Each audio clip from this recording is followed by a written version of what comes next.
હું દિનેશ, મારા વહાલા ભાઈઓ બહેનો અને આદરણીય વડીલો, દિનેશ વોઇસ ગુજરાતી ચેનલમાં આપનું હાર્દિક સ્વાગત કરું છું. તમારા પ્રેમથી આપણી ચેનલ 80,000+ સભ્યોની થઈ ગઈ છે. 1,00,000ના ટાર્ગેટ સુધી પહોંચવા માટે જો તમે નવા હોવ તો ચેનલને સબસ્ક્રાઇબ ચોક્કસ કરજો. વિડીયોને લાઈક કરી દો. ચાલો શરૂ કરીએ. સવારના 8 વાગ્યા હતા. રસોડામાંથી વાસણોનું ખટપટ અવાજ આવી રહ્યો હતો. આશાજી પોતાના કરચલીવાળા હાથ વડે પરોઠા શેકી રહ્યા હતા. ત્યાં જ પાછળથી અમિતાનો મોટો અવાજ આવ્યો. અમ્માજી, અરે ઓ અમ્માજી, ક્યાં મરી ગયા છો તમે? સંભળાતું નથી કે શું? ક્યારની અવાજ આપી રહી છું. અવાજ એવો હતો જાણે કોઈએ જોરદાર ઝાપટ મારી દીધી હોય. આશાજી ગભરાઈને ફર્યા અને જલ્દીથી ગેસ બંધ કરીને બોલ્યા, શું થયું વહુ? આમ કેમ બૂમો પાડી રહી છે? અમિતા ગુસ્સાથી લાલચોળ થઈને દરવાજે ઊભી હતી. ચહેરા પર હાથ ફેરવતા બોલી, શું થયું એ પૂછી રહ્યા છો તમે? અરે આ પરોઠા બાળીને શું ઘરમાં કોલસાનો ઢગલો કરવા માંગો છો? સવારથી બસ ધુમાડો કરી મૂક્યો છે. શું તમારાથી એક સીધું કામ પણ નથી થઈ શકતું? નથી ખાવાનું સરખું બનતું કે નથી સાફ સફાઈ થતી? આટલો ધુમાડો શાનો ઉડાડી રહ્યા છો? ક્યાં ભાગવાની ઉતાવળ છે તમને? આશાજી ધીમેથી બોલ્યા, અરે વહુ, એવું નથી. હમણાં પરોઠું વણી રહી હતી તો જરા હાથ ધીમો. અમિતા વચ્ચે જ ચિલ્લાઈ ઉઠી. ધીમો ચાલે છે કે ઉંમર થઈ ગઈ છે? સાચું કહો, કામ તો હવે તમારાથી થતું નથી અને છતાંય તમારે તમારી જવાબદારી નિભાવવી છે. કેટલી વાર કહ્યું છે કે ઘરમાં સરખી રીતે કામ ન કરી શકતા હો તો પૈસા આપીને નોકરાણી રાખી લો. પણ તમને મારી વાત સમજ નથી આવતી ને? તો કહી દઉં છું, હવે હું તમારી આ બળેલી રોટલીઓ વધુ નહીં ખાઉં. સમજ્યા તમે? થોડી વાર ઘરમાં શાંતિ છવાઈ ગઈ. આશાજીની આંખોમાં વિનાશ આવી ગઈ હતી. ધીમેથી બોલ્યા, વહુ માફ કરજે, પણ તું જો થોડીક કામમાં મદદ. અમિતા વ્યંગમાં હસતા બોલી, ડોસી, હવે તું બહુ વધારે નથી બોલતી? હું કામમાં મદદ કરું? તારી નોકર છું કે શું? અને તું શા માટે છે? જ્યારે જુઓ ત્યારે બસ બહાના જ બનાવ્યા કરે છે. હાથ કાંપી ગયો. અરે અમ્માજી, ફક્ત હાથ નહીં, આખું સિસ્ટમ જ જૂનું થઈ ગયું છે તમારું. એ ડોસો તો જતો રહ્યો અને બધો બોજ મારા માથે નાખી ગયો. તે ફરી બોલી, ક્યારેક અરીસામાં પોતાને જુઓ તો ખરા, કેવા લાગો છો તમે? વાળ ધોળા, ચહેરો કરચલીઓથી ભરેલો, કપડાં પણ જાણે કોઈએ પરાણે પહેરાવી દીધા હોય. મારી બહેનપણીઓ જ્યારે ઘરે આવે છે ત્યારે પૂછે છે, અરે અમિતા, આ કોણ છે? શું કહું હું એમને કે મારી સાસુ છે? એ તો દયાભાવથી મને જોવા લાગે છે. હવે તમે જ કહો, કોને સારું લાગે તમને એમની સામે લઈ જવાનું? પણ તમારે તો બસ જ્યારે જુઓ ત્યારે કંજૂસી જ કરવી છે. પૈસા તો ખર્ચવા જ નથી. આશાજી ચૂપ હતા. તેમણે બસ પોતાની સાડીનો પાલવ સમેટ્યો અને ધીમેથી બોલ્યા, વહુ, મેં તો હંમેશા વિચાર્યું હતું કે તું દીકરી જેવી છે, પણ આજે તારી વાતો સાંભળીને લાગે છે કે કદાચ હું જ ખોટી હતી. અમિતાએ મોટેથી અટ્ટહાસ્ય કર્યું, દીકરી જેવી? હા હા, અરે અમ્માજી, તમારાથી મોટો મજાક કોઈ ન કરી શકે. દીકરી જેવી હોત તો તમે તમારા બધા પૈસા મને આપી દીધા હોત. આમ રોજ રોજ આવીને મારે તમને મહેણા ન મારવા પડત. સમજ્યા તમે? એટલા માટે આ મા દીકરીવાળો ભાવ તમારી પાસે જ રાખો. મને તમારી દયા નથી જોઈતી. આશાજીની આંખો ભરાઈ આવી. અવાજ રૂંધાઈ ગયો. વહુ, જો હું ખરેખર તારા પર બોજ લાગતી હોઉં તો કહી દે. હું ક્યાંક બીજી જગ્યાએ જતી રહીશ, પણ આમ રોજ રોજ અપમાન ન કર. અમિતા તડાક દઈને બોલી, બીજી જગ્યાએ જતી રહેશો? ક્યાં જશો અમ્માજી? કોણ રાખશે તમને? બહેનો, સગા સંબંધીઓ કે પેલો મંદિરનો આશ્રમ? બધા પાસે પોતાના દુઃખ છે. કોઈ મફતની જવાબદારી નહીં લે. એટલા માટે અહીં જ રહો અને જેટલું કહેવામાં આવે એટલું કરો. કામ પણ સરખી રીતે નથી કરતા અને નાટક બતાવવાનું પણ શરૂ કરી દીધું તમે. મારા ઘરમાં જે નિયમ છે એ તમારે માનવા જ પડશે. સવારે 5 વાગે ઉઠવાનું છે, ઘરમાં કચરો કાઢવાનો છે, બાથરૂમ સાફ કરવાનું છે અને નીચે બગીચામાં જે સૂકા પાંદડા પડે છે ને એ પણ ભેગા કરવાના છે. મારી કિટ્ટી પાર્ટી છે આજે. ઘરમાં કોઈ ગંદકી ન દેખાવી જોઈએ. સમજ્યા તમે? આશાજીએ કહ્યું, પણ વહુ, આખી રાત મને તાવ હતો, થોડું શરીર પણ દુખે છે. હું આ હાલતમાં કેવી રીતે કરીશ? અમિતાએ મોં મરોડીને કહ્યું, ઓહો, હવે તો બીમારીઓ પણ બહાનું બની ગઈ છે. ચાલો, વધારે નાટક ન કરો. મને કામ પર જવામાં મોડું થઈ રહ્યું છે. એટલું કહીને તેણે દરવાજા પર હાથ માર્યો. પોતાની ચાવીઓ ઉપાડી અને બહાર નીકળતા બોલી, હવે આખા ઘરમાં ઝાડુ લગાવો. ખૂણે ખૂણામાં ચમક આવી જવી જોઈએ. જો મારી બહેનપણી આવી અને તેને ધૂળનો એક કણ પણ દેખાયો તો હું તમને નહીં છોડું. અને યાદ રાખજો, ઉપરના રૂમમાં ન જતા. તમારી સાડી જોઈને જ બધા સમજી જશે કે અમારા ઘરમાં ગરીબી રહે છે. દરવાજો જોરથી બંધ થયો. ઘરમાં હવે ફક્ત આશાજીના ડુસકાનો અવાજ હતો, દિવાલો સાથે અથડાતો અને ધીમે ધીમે શાંતિમાં બદલાતો. આ તો જાણે રોજનું થઈ ગયું હતું. વહુના મહેણા, કીટી પાર્ટી કરવી અને આશાજીનું આખા ઘરના કામમાં લાગેલા રહ્યું. તેમના શરીરમાં દર્દ થઈ જતું હતું, પણ મજાલ છે કે કોઈ આવીને એમના હાલચાલ પૂછી લે. તેમનો દીકરો પણ વહુના રંગમાં રંગાઈ ગયો હતો અને ઓફિસેથી આવીને તેમને જ સંભળાવતો રહેતો હતો. આશાજી રોજ રોજના ઝઘડા અને બધાથી કંટાળી તથા પરેશાન થઈ ગયા હતા.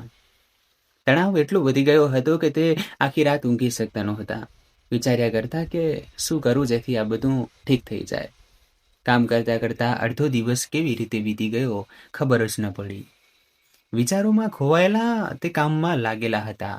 ત્યાં જ અમિતાના ગુસ્સાથી ભરેલા અવાજથી તે ભાનમાં આવ્યા. અમ્માજી, રસોડામાં બધું કામ પતી ગયું હોય તો એકવાર ફરીથી ઘરમાં ઝાડુ લગાવી દો. લાગતું નથી કે ઘરમાં ઝાડુ પોતા થયા હોય. જો થયા હોત તો દરેક વસ્તુ ચમકી ગઈ હોત. તમને ખબર છે ને, મારી બહેનપણી બહુ દૂરથી આવવાની છે. હું નથી ઈચ્છતી કે મારા ઘરમાં એક ગંદકી પણ તેની નજરે પડે. હા, એ વાત અલગ છે કે એનું ઘર તો જોવા જેવું છે અને આપણું આજુનું ખંડર એની સામે કંઈ નથી. પણ પોતપોતાના નસીબની વાત હોય છે. એ ભણવા ગણવામાં મારાથી નબળી હતી, પણ એના નસીબમાં આટલું સરસ ઘર પરિવાર લખાયું હતું અને મારા નસીબમાં ઘર પણ જૂનું અને સાસુ પણ ખંડેર જેવી, જે આખી સંપત્તિ પર સાપની જેમ બેસી રહે છે ને પોતે ભાગે છે ન આપણને ભાગવા દે છે. ખબર નહીં ક્યાં સુધી આ ધરતી પર બોજ બનીને રહેશે. હા, તમને શું કહી રહી હતી માજી? હા, ધ્યાન રાખજો, બધું કામ થઈ જાય એટલે તમને 2-3 કલાક માટે નીચે તમારી બહેનપણીઓને મળી આવજો. હું નથી ઈચ્છતી કે એની સામે તમે આવો અને એ બધાને જઈને બતાવે કે મારી સાસુ કેવી ગમાર જેવી દેખાય છે. આટલું તો તમે મારા માટે કરી શકો છો. આશાજી બોલ્યા. વહુ, પહેલાં તો બીજા શહેરમાં રહેતી હતી તો શું તારા આસપાસના વૃદ્ધ મહિલાઓ સાથે આવો જ વ્યવહાર કરતી હતી કે પછી તારા માતા પિતા સાથે આવી વાત કરે છે? કારણ કે મારા સિવાય તું દરેક સાથે મીઠા વેણથી વાત કરે છે, પણ મેં એવું તો શું કર્યું કે તું મારી સાથે દરેક સમય આવી બેકાર વાતો કરે છે? તમારા સસરાજી શું ગયા? તમે લોકોએ તો મારી ઇજ્જત કરવાનું જ છોડી દીધું.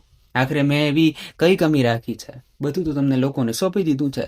છતાંય તમે લોકો આ ડોસીથી ખુશ નથી રહેતા. કહેતા કહેતા આશાજીની આંખો ભરાઈ આવી અને તે મોટેથી રોવા લાગ્યા.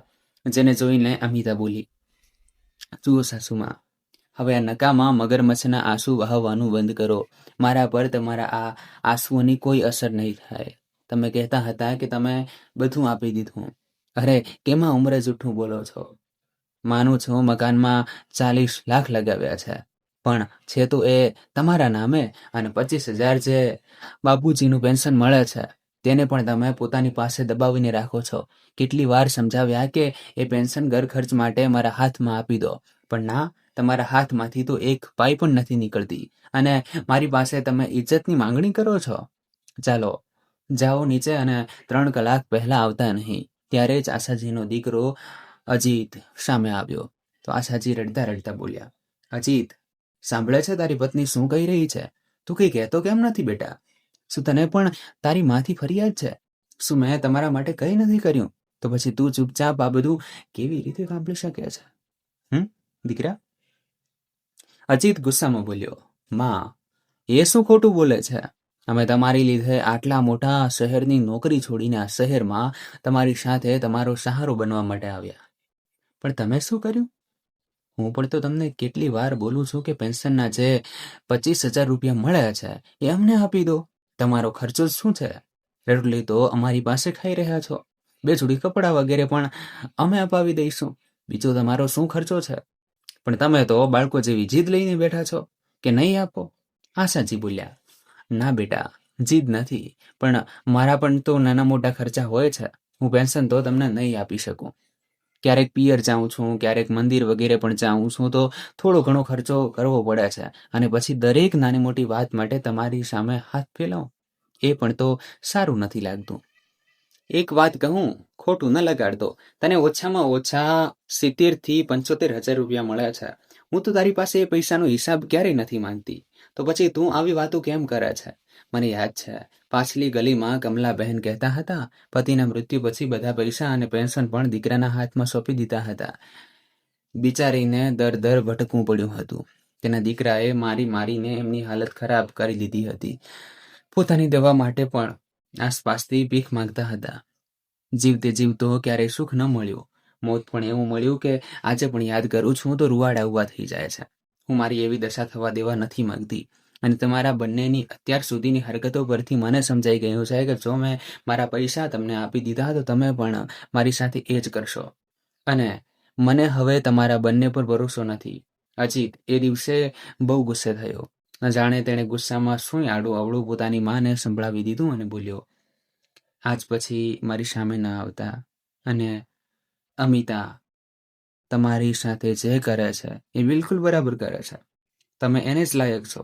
આજે જે 2 રોટલી બનાવેલી મળી રહી છે ને, વિચારજો કે અમે નહીં હોઈએ તો તમને કોઈ પૂછવાવાળું પણ નહીં રહે. અવારનવાર છાપા અને ન્યૂઝમાં આવતું રહે છે કે એકલા વૃદ્ધ દંપતીનું ચોર ગળું દબાવીને મારી નાખે છે અને બધા પૈસા લઈ જાય છે. એક દિવસ તમને પણ બધા મારી નાખશે. પછી બેસી રહેજો પોતાના પૈસા લઈને પોતાની મા પર પૂરો બળાશ કાઢીને. અજીત નીચે જવા લાગ્યો અને જતા અમિતાને બોલ્યો, અમિતા, તારી કીટી પાર્ટી પૂરી થઈ જાય તો મને કહેજે, આપણે પિક્ચર જોવા જઈશું. રહેવા દો એમને ઘરમાં એકલા. પોતાના માટે 2 રોટલી જાતે બનાવશે. આટલું કહેતા જ સનસનાટ કરતો ઘરની બહાર નીકળી ગયો. ત્યાં જ પોતાના દીકરાની આટલી કડવી વાતોએ આશાજીનું દિલ જાણે ચાકુથી છાતી વીંધી નાખ્યું હોય એવું કરી દીધું હતું. તેમને ભરોસો નહોતો થતો કે આ એ જ એમનો દીકરો હતો જેને તેમણે આટલા નાજ નખરાથી ઉછેર્યો હતો. આજે પોતાની મા સાથે આ રીતે વાત કરીને ગયો. ત્યાં જ અમિતા મરક હસતા બોલી, સાંભળી લીધી ને સાસુમાં તમારા દીકરાની વાત? હવે જો ભૂલથી પણ મોંમાંથી કંઈ કાઢ્યું છે તો વિચારી લેજો કે તમારી શું દશા થશે. કીટી પાર્ટી પૂરી થશે તો હું ચાવી ડોરમેટની નીચે રાખી દઈશ. નીચેથી આવીને બધા વાસણ સાફ કરી દેજો અને રસોડું પણ સાફ કરી દેજો. મને જઈને કંઈ કરવું ન પડે. હવે જાઓ નીચે. બિચારા આશાજી આંખોમાં આંસુ લઈને નીચે પાર્ક તરફ જવા લાગ્યા. તેમના પતિના મૃત્યુને 10 વર્ષ વીતી ગયા હતા. બહુ વહેલા એ આશાજીનો સાથ છોડીને ચાલ્યા ગયા હતા. સરકારી નોકરી કરતા હતા. કોઈ વસ્તુની તેમને કમી નહોતા થવા દેતા. આશાજી થોડું ઘણું ભણેલા ગણેલા હતા. છતાં તેમણે પોતાના પતિના મૃત્યુ પછી તેમની નોકરી પોતાના પુત્રને અપાવી દીધી જેથી તે દર તેને ભટકવું ન પડે. આજે એ જ દીકરો માના આંસુ જોઈને પણ અણદેખ્યા કરી દે છે. પોતાના આંચળથી પોતાના આંસુ છુપાવતા અને બીજા લોકો સામે જૂઠું સ્મિત લઈને આશાજી નીચે ચાલ્યા ગયા અને જઈને ચૂપચાપ પાર્કમાં એકલા એક ખૂણામાં બેન્ચ પર જઈને બેસી ગયા. ત્યારે જ તેમના જૂના બહેનપણી રમાજી તેમની પાસે આવીને બોલ્યા, કેમ છો આશાજી? બાળકો કેમ છે? બધું બરાબર તો છે ને? આશાજી આટલા દુઃખી હતા કે ઈચ્છવા છતાં પણ કંઈ બોલવા નહોતા માંગતા. પણ તેમના વારંવાર પૂછવા પર આશાજી વિષાદ ભર્યા સ્વરે બોલ્યા, કેવા બાળકો? કોના બાળકો? રમાજી આશ્ચર્યચકિત થઈ ગયા. આવા ઉત્તરની કલ્પના તેમણે તેમની પાસેથી ક્યારેય નહોતી કરી. રમાજીએ પૂછ્યું, શું થયું? કેમ પરેશાન છો? કઈ વાત થઈ હોય તો તમે મારી સાથે શેર કરી શકો છો. આખરે આપણે એક જ ઉંમરના તો છીએ. કહો ને શું વાત છે? થોડા કલાક પછી આશાજીએ તેમને પોતાની સાથે પોતાના ઘરે ચાલવાનો આગ્રહ કર્યો તો રમાજી ટાળી ન શક્યા. અમિતા દર વખતની જેમ પોતાની પાર્ટી પૂરી કરીને પોતાની બહેનપણીઓ સાથે ફરવા માટે નીકળી ગઈ અને ચાવી ત્યાં જ ડોરમેટની નીચે મૂકીને ગઈ હતી. રમાજી બોલ્યા, અરે વાહ, તમારું ઘર તો બહુ સરસ છે. શું દીકરાએ બનાવડાવ્યું? આશાજી બોલ્યા, હવે તમને શું કહું? મારા સ્વર્ગવાસી પતિના ફંડમાંથી 40 થી 45 લાખ મળ્યા હતા તો મેં આ ઘરમાં ₹40 લાખ લગાવી દીધા અને બાકીના બચેલા પૈસા દીકરા વહુને આપી દીધા જેથી તેમને એવું ન લાગે કે તેમના પિતાએ તેમને કંઈ આપ્યું નથી. રમાજી બોલ્યા, તમારા જેવા સાસુ પામીને તમારી વહુ તો બહુ ખુશ હશે અને દીકરો વહુ તમારું બહુ માન રાખતા હશે. આશાજીની આંખોમાંથી ધડ ધડ આંસુ વહેવા લાગ્યા અને તે બોલ્યા, રમાબહેન, હવે તમને શું કહું? 6 મહિના નહોતા થયા કે દીકરા વહુનો વ્યવહાર બદલાવા લાગ્યો હતો. હવે તો દીકરો વહુ વારંવાર પેન્શનના જે ₹25,000 મળે છે એ પણ માંગે છે. તમે જ બતાવો, હવે જ હું એ પણ એમના હાથમાં સોંપી દઈશ તો મારા નાના મોટા ખર્ચ માટે શું એમની સામે દર વખતે હાથ ફેલાવીશ? રમાજી બોલ્યા, તમે બિલકુલ બરાબર કર્યું. આખરે એ તમારી સાથે એવો વ્યવહાર કેવી રીતે કરી શકે? આશાજી બોલ્યા, રમાબહેન, હવે શું કહું? અવારનવાર એની ધમકીઓ મળતી રહે છે કે અમે ચાલ્યા જઈશું. સાંભળતા સાંભળતા ન જાણે કેટલા વર્ષ વીતી ગયા. હવે તો હું પણ થાકી ગઈ છું. હવે મેં પણ દિલ પર પથ્થર રાખી લીધો છે. જે થશે એ જોઈ લેવાશે. જેણે આખી જિંદગી સાથ નિભાવવાનું વચન આપ્યું હતું એ ચાલ્યો ગયો, તો દીકરો પણ ચાલ્યો જશે તો શું કરી શકું? જ્યાં સુધી જિંદગી લખી છે, જીવવું તો પડશે જ. થોડી વાર પછી આશાજીએ રમાજીને ચા પીવડાવી અને તે ત્યાંથી પોતાના ઘરે ચાલ્યા ગયા. બીજા દિવસે સવારના 7 વાગી રહ્યા હતા. રસોડામાંથી વાસણ પડવાનો હળવો અવાજ આવ્યો અને ત્યારે જ અમિતાનો તીખો અવાજ ગુંજ્યો, અમ્માજી, કેટલી વાર કહ્યું છે સવાર સવારમાં આ અવાજ ન કર્યા કરો. મારા માથામાં દર્દ શરૂ થઈ જાય છે. તમને સમજાતું નથી કે શું? કામ કરવું છે તો ધીમે ધીમે કરી શકો છો, પણ ના, મારે તો શોર બકોર કરીને મારી ઊંઘ હરામ કરવી છે. પોતે તો ઊંઘી શકતા નથી, બીજાઓનું જીવવું હરામ કરીને રાખ્યું છે. આશાજી જલ્દીથી નમીને વાસણ ભેગા કરવા લાગ્યા. બહુ માફ કરજે, હાથમાંથી લપસી ગયું હતું એટલે અવાજ થઈ ગયો. અમિતાએ ચીડાઈને કહ્યું, તમારા હાથ તો જાણે જન્મજાત લપસવા માટે જ બન્યા છે.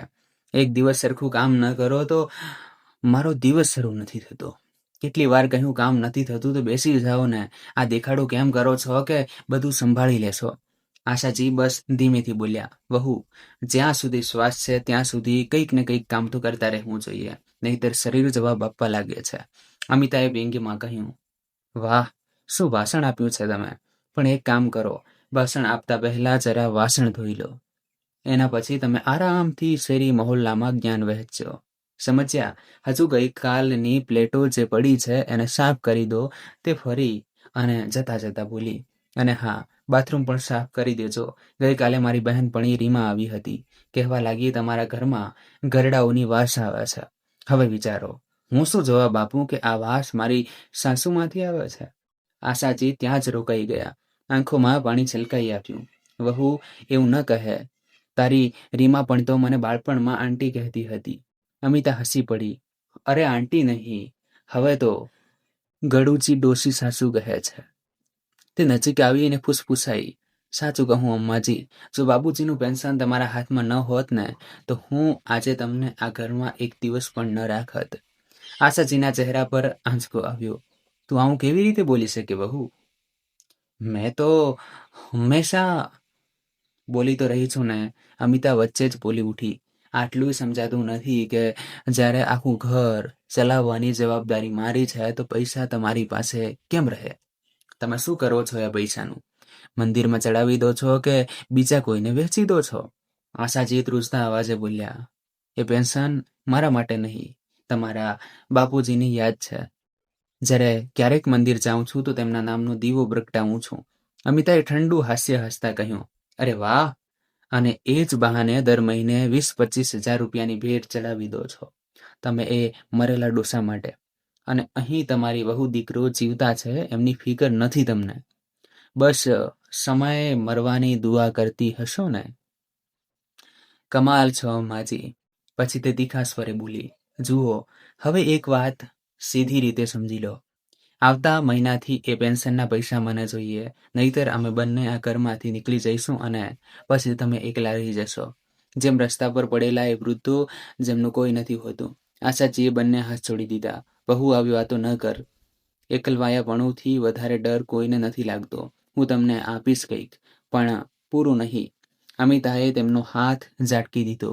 પૂરું જોઈએ, નહીં તો તમારા માટે આ ઘરમાં એક ખૂણો પણ નહીં બચે. સમજ્યા? એ દિવસથી અમિતાએ આશાજીને હર ક્ષેત્રે તોડવાનું શરૂ કરી દીધું અને એમની જિંદગી હરામ કરવાનું પણ.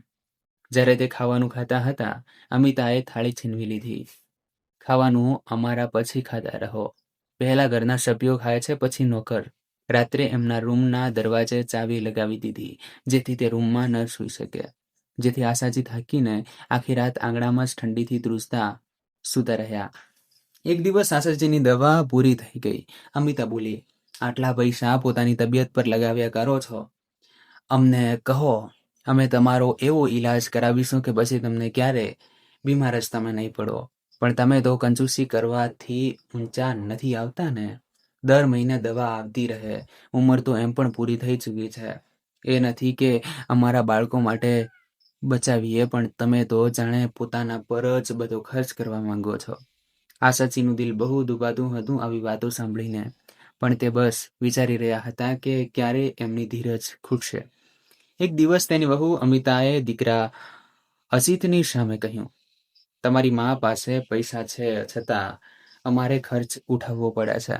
અમે તો એમને ભગવાન માન્યા હતા, પણ હવે લાગે છે કે આ આપણા માથાનો બોજ છે.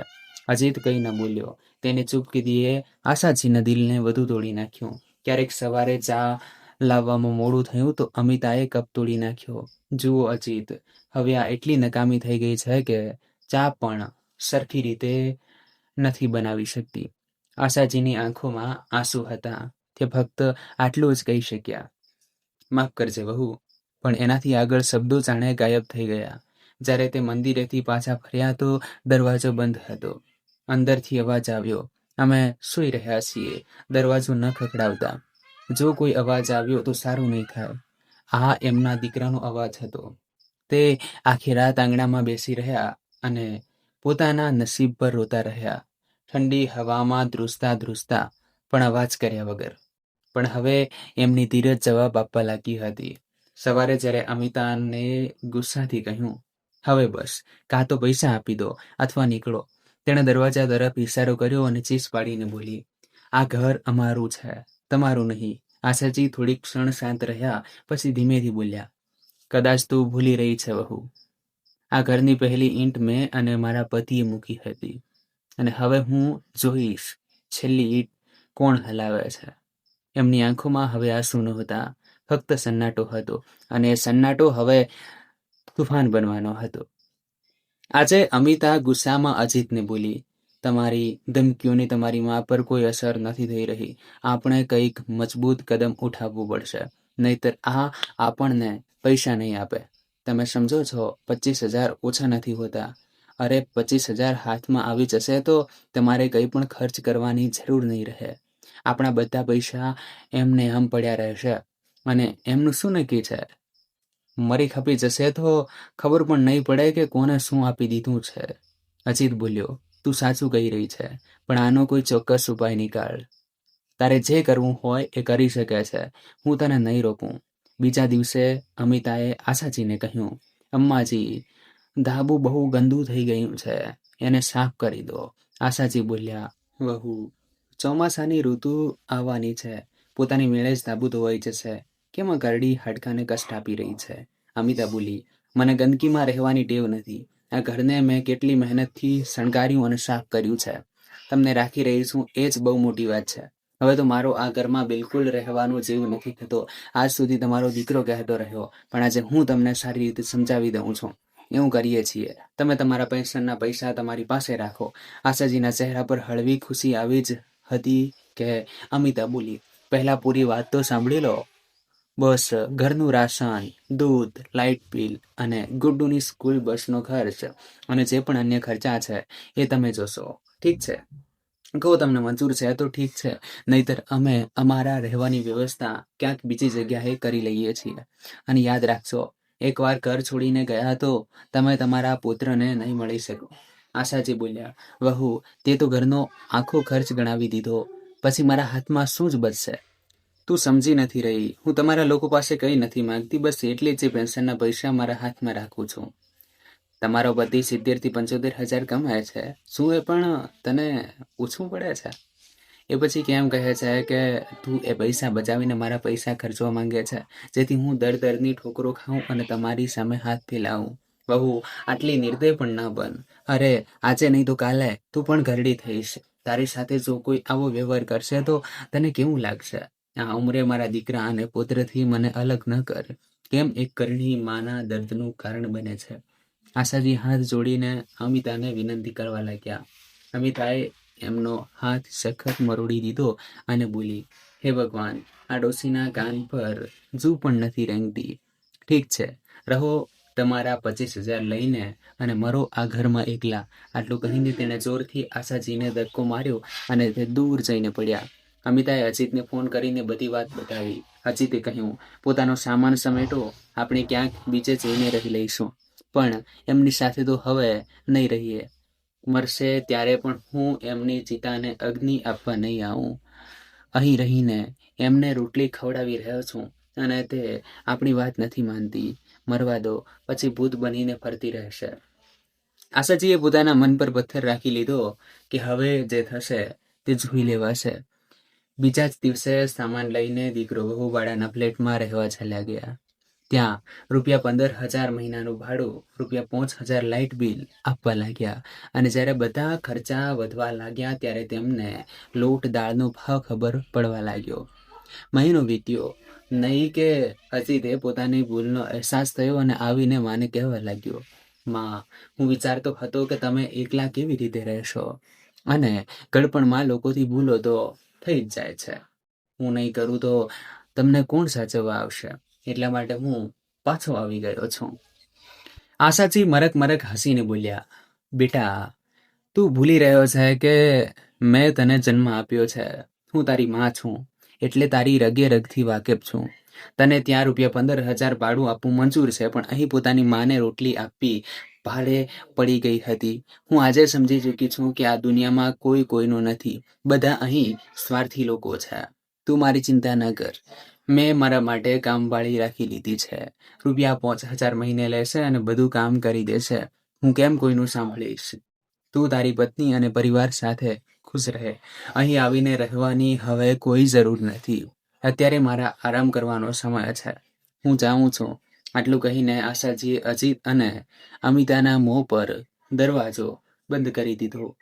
જોતજોતામાં આ સમાચાર આગની જેમ ફેલાઈ ગયા. જ્યારે રમાજીની વહુ આવીને તેમને સંભળાવવા લાગી કે, સાંભળ્યું મમ્મીજી, તમારા બહેનપણીએ શું કર્યું? હું તો કહું છું એમનાથી દૂર જ રહો, ક્યાંક તમારું પણ મગજ ખરાબ ન થઈ જાય. જ્યારે બધા સમાચાર રમાજીને મળ્યા તો તેમણે પોતાની વહુને કહ્યું, વહુ, મને લાગે છે કે આશાજી બિલકુલ બરાબર કર્યું. પોતાના નિર્ણય તે જો જાતે લેવા માટે સક્ષમ છે તો કેમ કોઈની સામે હાથ ફેલાવશે? હું તો કહું છું આપણે બધી ઘરડી સ્ત્રીઓએ એમનાથી શીખ લેવી જોઈએ, જેથી દીકરો વહુ પોતાની દુનિયામાં ખુશ રહે અને આપણે આપણી દુનિયામાં કોઈ કોઈના પર બોજ નહીં બને. અરે, એક માં 4-4, 5-5 બાળકોને સાચવી શકે છે અને એક માને સાચવવા માટે બાળકોના પૈસા ઓછા પડી જાય છે. ભલા આ કોઈ વાત થઈ? ચાલ વહુ, હું આશાજીને મળીને આવું છું. અને એક વાત, મારી પાસે પણ મગજ છે. આટલું કહીને તે આશાજીને મળવા ચાલ્યા ગયા. હવે આશાજી ખુશ રહેતા હતા. કોઈની ચાર કડવી વાતો તેમને સંભળાતી નહોતી. પતિના પેન્શનના પૈસા પર આત્મસન્માન સાથે જીવતા હતા અને પોતાના સમવયસ્ક સાથીઓ સાથે સમય વિતાવતા હતા. મિત્રો, દરેક ઘરમાં એક આશાજી જરૂર હોય છે, જે સબળ બનીને બધાનું દર્દ સાંભળે છે, બધા માટે નમે છે, પણ જ્યારે તે ઊભી થાય છે ત્યારે પોતાના સાથે સન્માનની નવી વ્યાખ્યા લઈને ઊભી થાય છે. વૃદ્ધ માતા પિતા કોઈનું દેવું નથી હોતા. તે એ મૂળ છે જેના પર આખો પરિવાર ઊભો રહે છે. જ્યારે દીકરો અને વહુ પોતાના સુખ માટે તેમના આંસુ વેચી દે છે, ત્યારે એક માં પોતાના આંસુને હથિયાર બનાવી લે છે.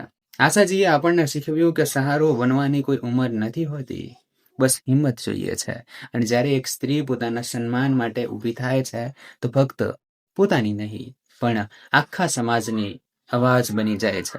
ત્યારે કોઈ માના ત્યાગને તેની મજબૂરી ન સમજો, કારણ કે જ્યારે તે પોતાના માટે ઊભી થાય છે તો તેના દરેક કદમમાં ઈશ્વરના આશીર્વાદ હોય છે. મિત્રો, તમને આ વાર્તા કેવી લાગી કોમેન્ટ બોક્સમાં જરૂર લખજો અને આવી જ રોજ નવી વાર્તાઓ સાંભળવા માટે આપણી ચેનલને સબસ્ક્રાઈબ પણ ચોક્કસ કરી લેજો. ધન્યવાદ.